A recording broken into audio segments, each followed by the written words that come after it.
Shalom Bapak Ibu Saudara yang dikasihi Tuhan. Senang sekali kita bisa jumpa dalam program Renewing Your Mind. Kita akan awali dengan satu pujian. Aku memilihmu Tuhan, Kau segalanya bagiku. Ku mengenakan hidupmu dalam setiap langkahku. Diriku telah Kau beli dengan darah yang suci. Hidupku yang sekarang ini bukannya aku lagi.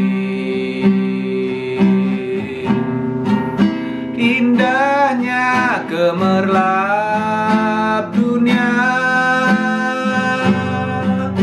dan kemegahannya, rela ku tinggalkan dan aku lepaskan, tak ku ingini lagi. Kini mataku memandang Tuhan Yesus kan datang. Langit dan bumi yang baru, kerinduan hatiku. Aku memilihmu Tuhan, Kau segalanya bagiku. Ku mengenakan hidupmu dalam setiap langkahku. Diriku telah Kau beli dengan darah yang suci.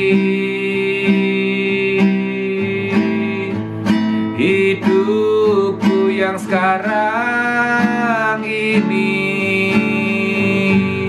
bukannya aku lagi. Indahnya gemerlap dunia dan kemegahannya, rela ku tinggalkan dan aku lepaskan, tak ku ingini lagi.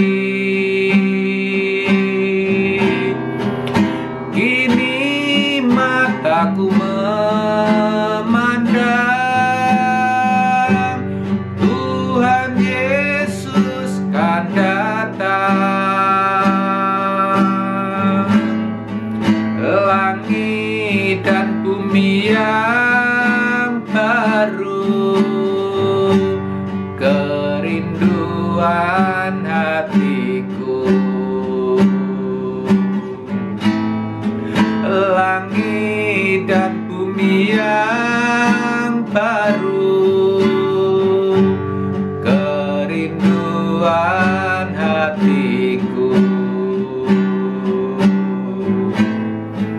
Langit dan bumi yang baru, kerinduan hatiku.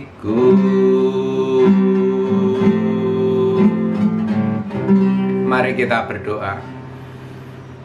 Bapa di dalam surga, Elohim Yahweh, Allah Abraham, Ishak dan Yakub, kami bersyukur kalau kali ini kembali kami boleh ada bersama untuk belajar firman-Mu. Bapa, berbicaralah melalui anak-Mu ini kepada setiap kami. Kami butuh kebenaran-Mu ya Bapa. Kiranya Engkau menolong, Engkau memberkati, sehingga kami boleh mengerti rahasia firman-Mu dan hidup kami berubah menjadi semakin berkenan di hadapan-Mu. Terima kasih ya Bapa. Berbicaralah, kami siap untuk menjadi pendengar dan pelaku firman-Mu. Di dalam nama Yesus. Amin. Amin. Amin. Shalom Bapak Ibu Saudara yang dikasihi Tuhan. Saudara, pada akhirnya orang Kristen akan diperhadapkan kepada dua pilihan. Pertama, memanfaatkan Tuhan untuk memperoleh kerajaan dunia. Itu sama artinya menjadikan Tuhan itu teman agar bisa bersahabat dengan dunia. Pilihan yang kedua adalah memanfaatkan dunia untuk memperoleh Tuhan dan kerajaannya. Ini sama artinya dengan berteman dengan dunia agar bisa bersahabat dengan Tuhan, saudara. Pertanyaannya, pilihan saudara yang mana? Saya percaya tentu saudara pasti lebih memilih bersahabat dengan Tuhan dengan memanfaatkan dunia, bukan? Ya, karena itu jawaban yang rohani dan memang itu jawaban yang benar, saudara. Tuhan sendiri berkata dalam Lukas 16 ayat 9, "Dan aku berkata kepadamu, ikatlah persahabatan dengan mempergunakan mamon yang tidak jujur, supaya jika mamon itu tidak dapat menolong lagi, kamu diterima di dalam kemah abadi." Ikatlah persahabatan di sini maksudnya persahabatan dengan Tuhan. Dengan mempergunakan mamon artinya dengan memanfaatkan uang, harta, atau dunia. Tetapi kalau saya tanya, faktanya seperti apa? Coba saudara renungkan. Bukankah kebanyakan orang Kristen kalau beribadah ke gereja, mencari Tuhan, tujuannya apa? Nah, saudara, itu yang perlu dijawab. Ayo kita jujur. Pada umumnya, tujuannya supaya hidupnya diberkati. Kan begitu? Usahanya berhasil, sakitnya sembuh, mendapat gelar, sukses dalam karir, mendapatkan keturunan, supaya ujung-ujungnya bisa menikmati dunia, kesenangan, dan keindahannya. Dan itu sebenarnya sudah menjadi filosofi hidup kebanyakan orang, termasuk di dalamnya orang Kristen, di mana sejak kecil kita sudah dididik untuk menjadi seperti itu, saudara. Kalau itu yang terjadi, sebenarnya kita hanya mau memanfaatkan Tuhan saja. Perhatikan, kita sebenarnya hanya mau memanfaatkan Tuhan. Kekristenan kita adalah kekristenan yang oportunis. Buktinya apa? Nah, kalau sudah sukses atau kalau kita lihat orang-orang yang berhasil ya sebagai tokoh politik, ya sebagai bisnismen besar, ya sebagai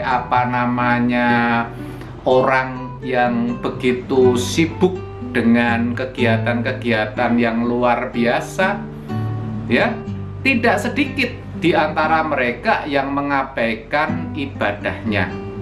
Kalau tidak boleh dikatakan jarang atau tidak lagi beribadah, saudara. Atau sebaliknya, ketika apa yang diminta dan diharapkan tidak terjadi, maka banyak juga yang akhirnya itu meninggalkan Tuhan, saudara. Jangankan beribadah ke gereja, berdoa pun juga tidak, apalagi baca firman, saudara. Nah, kekristenan yang seperti itu tidak benar.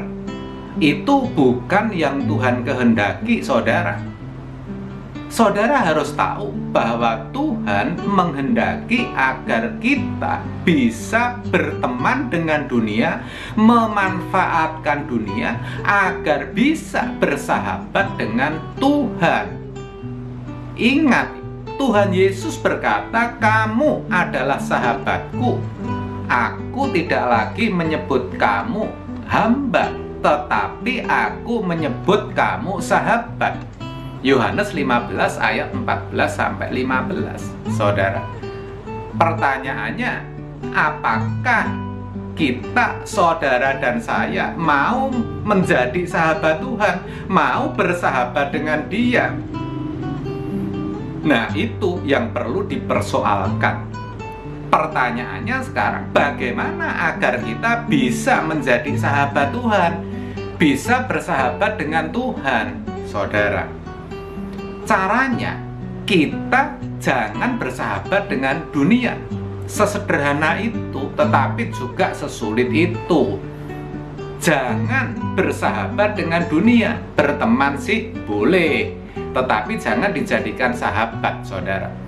Dunia ini harus kita manfaatkan, kita taklukkan, dan kita kuasai untuk bisa dijadikan sebagai sarana atau fasilitas untuk memperoleh Tuhan dan kerajaannya. Maka dalam Kejadian 1 ayat 28, firman Tuhan mengatakan, Allah memberkati mereka, memberkati manusia. Lalu Allah berfirman kepada mereka, beranak cuculah dan bertambah banyak, penuhilah bumi dan taklukkanlah itu, berkuasalah atas ikan-ikan di laut dan burung-burung di udara, dan atas segala binatang yang merayap di bumi, saudara. Sangat jelas. Di sini dikatakan taklukkanlah dan berkuasalah atas bumi, alam semesta, atas dunia. Supaya apa? Supaya bisa dipakai sebagai sarana untuk memuliakan Tuhan. Itu sama artinya kita harus bisa memanfaatkan dunia, bisa berteman dengan dunia demi atau untuk bisa bersahabat dengan Tuhan. Dengan demikian, orang percaya harus bisa memanfaatkan dunia, bukannya memanfaatkan Tuhan. Ini berarti orang percaya harus mengembangkan potensi yang Allah berikan sedemikian rupa sehingga bisa berkuasa atas dunia, bisa memanfaatkan dunia. Maka tidak bisa tidak, orang yang seperti ini hidupnya tidak akan bermalas-malasan, saudara. Ya, itu pasti. Mereka pasti akan memiliki perjuangan yang luar biasa, mengembangkan potensi yang ada dalam dirinya, yang mana pada akhirnya mereka akan menjadi orang-orang yang diperhitungkan di masyarakat, ya, menjadi orang-orang unggulan yang dicari oleh banyak orang, saudara. Mereka akan mampu bersaing di pasaran, bukannya dihindari, tetapi justru akan mampu bersaing, bahkan mampu memiliki kedudukan dan jabatan-jabatan strategis di dalam masyarakat, di dalam pemerintahan, saudara.